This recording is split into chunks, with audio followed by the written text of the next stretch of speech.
Bonjour et bienvenue donc dans ce module 3 qui, dans le cadre donc de l'adaptation de la gouvernance et du dispositif légal, va aborder la question de l'efficacité et de comment rendre efficace le processus de décision des instances de gouvernance. Alors les objectifs de ce module sont au nombre de 4. Principalement, il va être question d'analyser et de comprendre comment les principales décisions d'une entreprise sont prises au travers des instances de gouvernance. Et donc la première de ces décisions, c'est de bien comprendre les différentes étapes et les différentes tâches qu'il va falloir remplir pour valider les comptes, pour fixer le montant des dividendes, pour poser les budgets. Donc là, on est dans une première étape et dans un premier objectif autour des questions d'information financière et de documents financiers.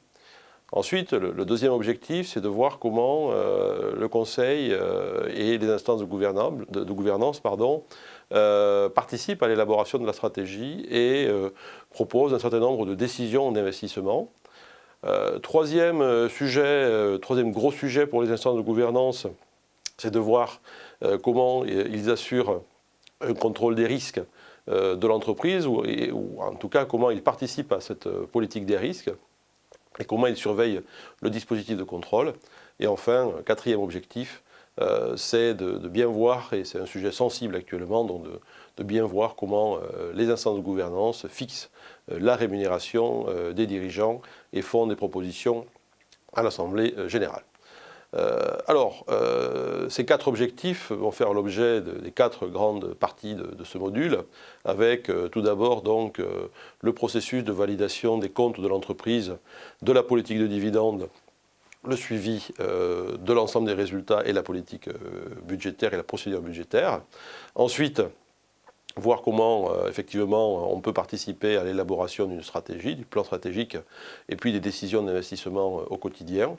Enfin, donc, le pilotage des risques et voir comment, surtout, les instances de gouvernance participent, principalement le Conseil, au dispositif de contrôle. Et enfin, donc, la rémunération des dirigeants, mais également des administrateurs et de certains des actionnaires. Voilà.